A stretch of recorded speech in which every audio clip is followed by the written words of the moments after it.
नमस्कार, आप देख रहे न्यूज टुनाइट। मैं हूं Swati Raina. ATM card fraud पर वित्त मंत्रालय ने लोगों से कहा है कि उन्हें घबराने की कोई जरूरत नहीं है। वित्त मंत्रालय ने बयान जारी करके कहा कि सभी ग्राहकों के डेबिट कार्ड पूरी तरह सुरक्षित हैं। वित्त मंत्रालय के मुताबिक 99.9% कार्ड्स को कोई खतरा नहीं है। सिर्फ 0.5% डेबिट कार्ड के डेटा के साथ छेड़छाड़ हुई है। देश में करीब 60 करोड़ डेबिट कार्ड ऑपरेशनल हैं। ये भी बताएं, करीब 32 लाख ग्राहकों के डेबिट कार्ड से डेटा छेड़छाड़ की आशंका है। मंत्रालय ने बैंक कस्टमर्स को भरोसा दिलाया कि उनका बैंक अकाउंट पूरी तरह सुरक्षित है और वो बिल्कुल भी ना घबराएं।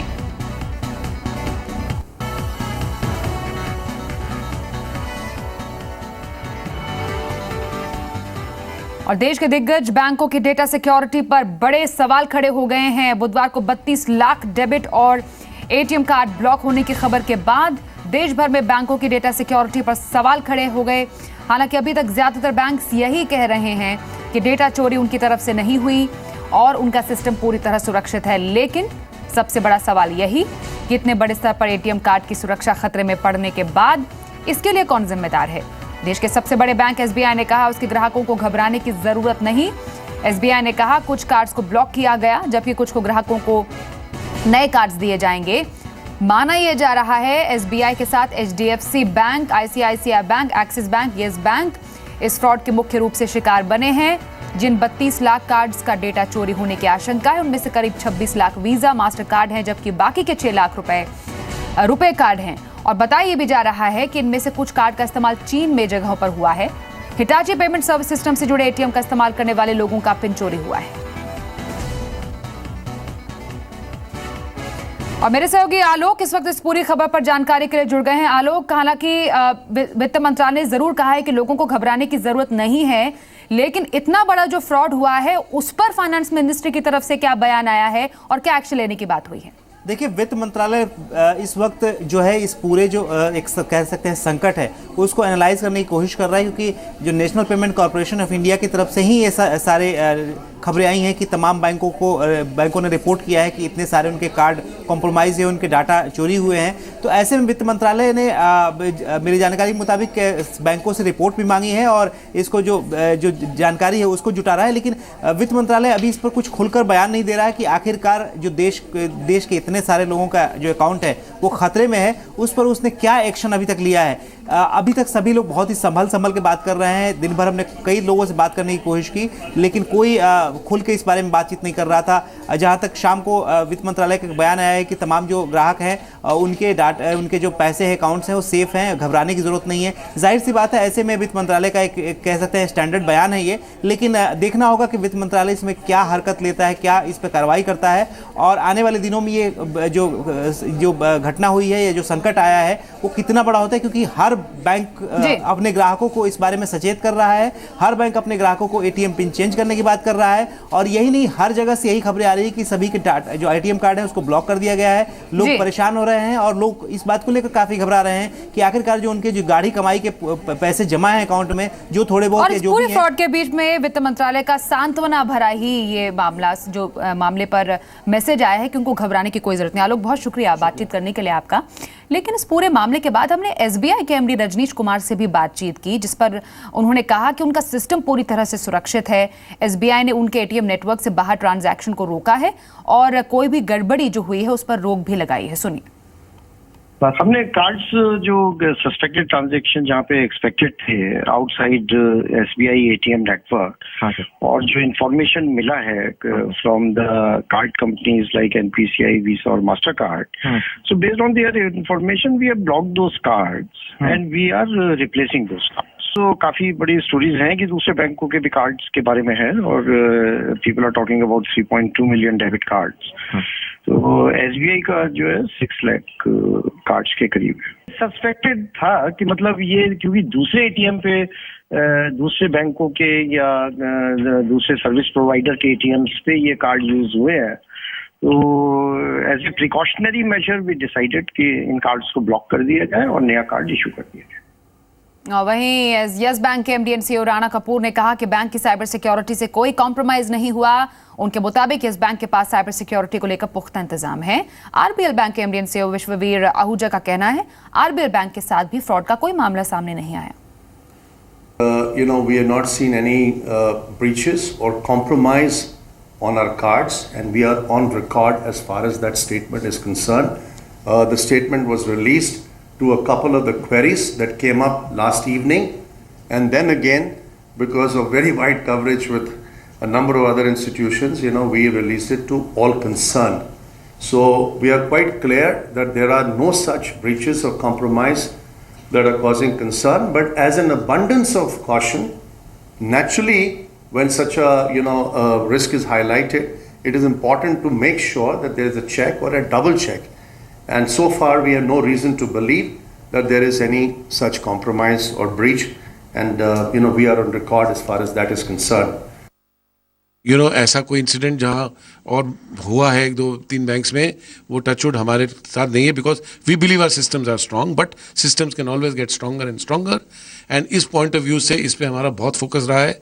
We believe in a very tight, if I may say, well governed, well managed institution, and that's वही हमने यहाँ बनाने की कोशिश करी है. तो ये एरिया बहुत इंपॉर्टेंट है, इस पर जितना फोकस किया जाए कम है. और हमारी बोर्ड मैनेजमेंट सबकी बिल्कुल हम इस एरिया में चौकन्ने रहते हैं. हमारी टीम बहुत अच्छी है, but we will continue to find ways कि यहाँ पे हमारे को आगे चल के किसी तरह से आपत्ति नहीं होनी चाहिए. तो सभी बैंकों के बयान तो सामने आए हैं, अपने कस्टमर्स को सचेत रहने के लिए कहा है, लेकिन अगर आप फ्रॉड का शिकार होते हैं तो आपको किन बातों का ध्यान रखना है, ये हम आपको बताते हैं. एटीएम कार्ड के हैक होने पर कोर्ट से आपको मदद मिल सकती है. यहां पर आप मदद के लिए जा सकते हैं. आईटी एक्ट के तहत आप 5 करोड़ रुपए तक हर्जाना भी इसमें ले सकते हैं. फ्रॉड होने पर पुलिस में तुरंत एफआईआर दर्ज कराएं, बिल्कुल भी इंतजार मत कीजिए. बैंकिंग ओम्बुड्समैन में भी आप शिकायत दर्ज करा सकते हैं. अपने एटीएम को सबसे पहले तुरंत बदल लें. व्हाइट लेबल एटीएम का इस्तेमाल कतई ना करें. साथ ही अपने ही बैंक के एटीएम का इस्तेमाल करें, जिससे आप फ्रॉड का शिकार होने से बच सकते हैं. ये कुछ ऐसे चीजें हैं जिनका ध्यान में रखने की आपको जरूरत है. वहीं एटीएम नेटवर्क से डेटा चोरी के मामले में हम आपको एक और बैंक का स्टेटमेंट दिखाते हैं. HDFC बैंक जो है उसने कहा है कि कुछ हफ्ते पहले किसी दूसरे बैंक के एटीएम के इस्तेमाल से पैदा होने वाले खतरे की पहचान की गई थी और बैंक ने फौरन उन ग्राहकों को सूचित किया था जिन्होंने किसी भी दूसरे बैंक के एटीएम का इस्तेमाल करके अपना एटीएम पिन बदल लिया. अब HDFC बैंक का यह कहना है कि बैंक ने अपने ग्राहकों को सलाह दी है कि वो HDFC बैंक के एटीएम का ही इस्तेमाल करें, क्योंकि दूसरे बैंक की सुरक्षा में कमी हो सकती है. चलिए अब आगे बढ़ते हैं दूसरी खबर की ओर. इनकम डिक्लेरेशन स्कीम यानी आईडीएस बंद होने के बाद सरकार ने ब्लैक मनी के खिलाफ बड़ी मुहिम की शुरुआत कर दी है. सेंट्रल एक्साइज इंटेलिजेंस ने 2300 करोड़ रुपए के काले धन का खुलासा किया है और इस सिलसिले में सेंट्रल एक्साइज ने कानपुर के एक बड़े कारोबारी योगेश अग्रवाल को भी गिरफ्तार किया है. योगेश अग्रवाल रिमझिम इस्पात कंपनी के मालिक हैं जो TMT बार बनाती है और योगेश अग्रवाल की गिरफ्तारी कल रात हुई. आज पटियाला कोर्ट ने उन्हें 14 दिन की न्यायिक हिरासत में भी भेज दिया. इस गिरफ्तारी को ब्लैक मनी के खिलाफ सरकार के बड़े एक्शन की शुरुआत के तौर पर देखा जा रहा है. ये भी बताएं कि आईडीएस के तहत करीब 65,000 करोड़ रुपए के ब्लैक मनी की घोषणा हुई. स्कीम खत्म होने के बाद ब्लैक मनी पकड़े जाने पर कड़ी सजा का प्रावधान है. मेरे सहयोगी दीपू से बात करते हैं. दीपू, सरकार ने तो साफ कर दिया था कि अगर आईडीएस स्कीम का फायदा नहीं उठाए तो उसके बाद सख्त से सख्त कार्रवाई होगी और इसमें सबसे पहले कार्रवाई हुई है योगेश अग्रवाल पर. कुछ और नाम भी सामने आ सकते हैं? चलिए, हमारे संवाददाता का फिलहाल फोन लाइन कट गई है, लेकिन आपको बताएं कि सेंट्रल एक्साइज इंटेलिजेंस ने खुलासा किया है जिसमें कानपुर के कारोबारी योगेश अग्रवाल को गिरफ्तार किया गया है. इनकम डिक्लेरेशन स्कीम के तहत कई लोगों ने अपनी जो अघोषित आय है उसको घोषित नहीं किया, जिसके तहत योगेश अग्रवाल जो कि रिमझिम इस्पात के मालिक है उन्हें गिरफ्तार कर लिया गया. कल रात को उनकी गिरफ्तारी हुई थी. मेरे सहयोगी दीपू एक बार फिर से हमारे साथ है. दीपू, योगेश अग्रवाल की गिरफ्तारी हुई है इनकम डिक्लेरेशन स्कीम के तहत अपनी आय घोषित न करने के चलते. और भी गिरफ्तारियां हो सकती है क्योंकि सरकार सख्त एक्शन के बाद पहले ही कह रही थी. हाँ बिल्कुल, आपको बता दें कि कानपुर में एक जो पैरेलल सीक्रेट ऑफिस में अपना सारा काला कारोबार योगेश अग्रवाल चला रहे थे, उस पर intelligence department, excise intelligence central ने उसने कार्रवाई की और जो हमीरपुर में उनकी फैक्ट्री थी, स्क्रैप जो सेल होते थे उसका हिसाब किताब वो बहुत ही गोपनीय तरीके से रखते थे और कल रात को उनसे पूछताछ के बाद गिरफ्तार किया गया और आज जो है सुबह उनको पटियाला कोर्ट में पेश किया गया, जहां से कि एक्साइज डिपार्टमेंट ने उनसे और पूछताछ की एक अर्जी दाखिल की, जिसके बाद कोर्ट ने उन्हें 14 दिन के जुडिशियल रिमांड पर भेज दिया। अभी फिलहाल योगेश अग्रवाल तिहाड़ जेल में है और ये माना जा रहा है कि एक बड़ी कार्रवाई है और इससे जुड़े कई लोगों को और गिरफ्तार किया जा सकता है। बहुत शुक्रिया दीपू आपका इस पूरी खबर पर और अपडेट के लिए। बढ़ते हैं अब आगे। टेलीकॉम रेगुलेटर ट्राई ने रिलायंस जियो के फ्री स्कीम पर लगाम कस दी है। ट्राई ने कहा कि जियो सिर्फ 3 दिसंबर तक ही फ्री स्कीम दे सकती है, यानी 3 दिसंबर के बाद आप फ्री डेटा और फ्री कॉल नहीं कर पाएंगे। रिलायंस जियो ने 31 दिसंबर तक फ्री सर्विस देने का ऐलान किया था। हालांकि जियो का कहना है कि उनकी फ्री सर्विस 31 दिसंबर तक जारी रहेगी, लेकिन 3 दिसंबर के बाद वो नए ग्राहकों को फ्री सर्विस वाली सिम जारी नहीं करेंगे। यानी अगर आप जियो के फ्री डेटा और फ्री अनलिमिटेड वॉइस कॉल का फायदा उठाना चाहते हैं तो 3 दिसंबर तक कनेक्शन लेना होगा और 31 दिसंबर तक आपको ये सर्विस जरूर मिलेगी। जियो की सर्विस 5 सितंबर से शुरू हुई थी। मेरे सहयोगी असीम से बात करते हैं। असीम, अब उन ग्राहकों के लिए तो ये शायद स्कीम ऑफर नहीं है जो कि 3 दिसंबर के बाद अब ये नया कनेक्शन आरजीओ का लेंगे, ये क्लियर है? बाकी सही कहा आपने। देखिए, जी मीडिया ने सबसे पहले दिखाया था कि रिलायंस जियो के टैरिफ की प्राइस जो है वो जांच कर रहा है और टैरिफ उसके इलीगल है और रिलायंस जियो को जल्दी शॉकॉज नोटिस इसके ऊपर जो है वो जारी होगा। तो रिलायंस जियो को नोटिस जो है वो जारी किया गया और उसके बाद उससे सिग्नेचर मांगा गया। तो रिलायंस जियो ने ट्राई को जवाब दिया कि ये प्रमोशनल ऑफर है, ये सिर्फ 90 दिन के लिए वैलिड है और 90 दिन के बाद वो प्रमोशनल ऑफर को विड्रॉ कर लेंगे। पर ये सेम आज उन्होंने ट्राई ने कहा कि 90 दिन तक की इसका प्रमोशनल ऑफर है, जो प्रमोशनल ऑफर वैलिड रहेगा और उसके बाद इसको विड्रॉ कर लिया जाएगा। यानी कि जो 3 दिसंबर से पहले जो 3 दिसंबर से पहले जो ग्राहक जो है वो सिम कार्ड ले लेंगे, उनकी सर्विसेज जो है फ्री होगी। उसके बाद ये सर्विसेज के लिए उसको पैसे जो है वो चुकाने पड़ेंगे। शुक्रिया सिम इस पूरी खबर पर अपडेट के लिए आपका। रिलायंस इंडस्ट्रीज के दूसरी तिमाही के नतीजे अनुमान से बेहतर रहे हैं। दूसरी तिमाही में कंपनी का कंसोलिडेटेड मुनाफा 7,206 करोड़ रुपए रहा, जबकि इस दौरान आय 74,151 करोड़ से बढ़कर 81,651 करोड़ रुपए हो गई। कंपनी के रिफाइनिंग से आय 56,568 करोड़ रुपए से बढ़कर 60,527 करोड़ रुपए रही। कंपनी का ग्रॉस रिफाइनिंग मार्जिन 11.6% से घटकर 10% हो गया है। रिलायंस इंडस्ट्रीज के चेयरमैन मुकेश अंबानी का कहना है कि नियर टर्म गैस आउटलुक में सुधार जारी है। मांग में तेजी के चलते क्रूड कीमतों में बढ़ोतरी हुई है। मुकेश अंबानी ने कहा कि शेल कारोबार में चुनौती बरकरार है। Our standalone profits at 7,702 crores are a new record. In many ways, it shows the power of integrated business model that we follow. Our second record is a quarterly EBIT in petrochemical segment, which at 3,417 crores is the highest ever. Our consumer businesses are also gaining traction and have done well. And as you all know, Jio has acquired over 16 million customers in less than a month of its launch. बात करते हैं share market के अच्छे global संकेतों के चलते आज भारतीय बाजारों की मजबूत शुरुआत हुई। कारोबारी सत्र में निफ्टी 8,700 के स्तर के नीचे भी लुढ़क गई। कारोबार खत्म होने पर निफ्टी 8,700 के करीब बंद हुआ। सेंसेक्स 145 अंक और निफ्टी 40 अंकों की बढ़त के साथ बंद हुए। आज के कारोबार में बैंकिंग, मेटल, इंफ्रा, रियल्टी शेयरों में सबसे ज्यादा खरीदारी रही, वहीं फार्मा, आईटी शेयरों में मुनाफा वसूली दिखी। चीनी की बढ़ती कीमतों को लेकर सरकार ने चिंता जताई है। कंज्यूमर अफेयर्स सेक्रेटरी हेम पांडे ने जी बिजनेस से खास बातचीत में कहा कि चीनी की कीमत पर सरकार की नजर है और जरूरत पड़ने पर कदम भी उठाए जाएंगे। सिर्फ चने के दाम जो है काफी बढ़ गए हैं, डबल हो गए हैं। चने को लेकर के किसी तरह की आपकी कोई तैयारी है? चने पे हमारी चिंता है। चना क्योंकि इस साल मतलब जो पिछले साल के सीजन में 20 लाख टन चना कम पैदा हुआ है भारत में। आपको पता होगा कि भारत की जो दाल की पैदावार है पिछले बार हमारी पिछले 2 सालों से कम हुई है।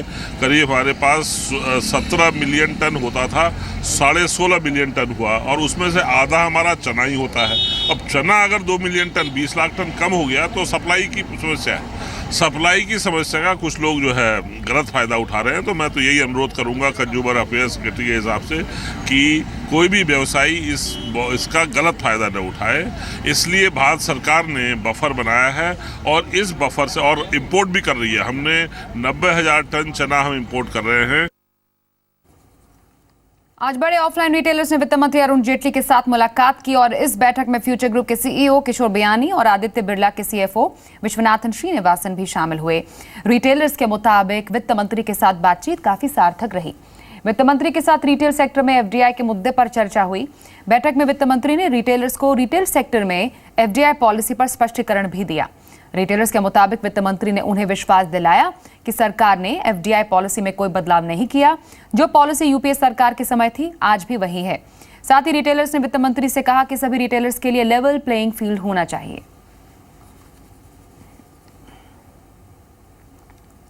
नहीं, हम लोग वित्त मंत्री से मिलने गए थे कि इंडस्ट्री में जो इंडियन मैनेज कंपनी है उसमें एफडीआई के लॉ कैसे देखा जाना चाहिए, और उन्होंने उसका स्पष्टीकरण किया कि आज भी उन्होंने कोई पॉलिसी चेंज नहीं की जो प्रीवियस गवर्नमेंट की थी। जीएसटी के ऊपर काफ़ी चर्चा हुई क्योंकि आज का खास विषय है जीएसटी का, और हम लोगों ने अपने विचार दिए और हम लोगों को काफ़ी अच्छी लग रही है जो पॉलिसी आ रही है जीएसटी की। 4 स्लैब बन रहे हैं, रेट को लेके भी आई थिंक वो लोग काफ़ी प्रैग्मेटिक है। तो हम लोगों को after the meeting we felt good. Aircel Maxis deal case में सीबीआई की चार्जशीट पर कोर्ट में बहस हुई। बहस के दौरान इस मामले के आरोपी दयानिधि मारन ने कहा उन्होंने कोई भी गलत काम नहीं किया। उन्होंने कहा सभी फैसले नियमों के तहत लिए गए और कई बार इसे लेकर कानूनी सलाह ली गई। मारन ने चार्जशीट में लगाए गए सीबीआई के आरोपों को बेबुनियाद बताया। आपको बताएं, पूर्व टेलीकॉम मिनिस्टर दयानिधि मारन के साथ ही और उनके भाई कलानिधि मारन भी आरोपी हैं। दयानिधि मारन पर आरोप है टेलीकॉम मंत्री रहते हुए 2006 में उन्होंने एयरसेल के प्रमोटर सी शिवशंकरन को कंपनी बेचने के लिए मजबूर किया। एयरसेल को मलेशियन कंपनी मैक्सिस ग्रुप ने खरीदा था और बाद में मैक्सिस ग्रुप ने दयानिधि के भाई की कंपनी सन टीवी में निवेश किया।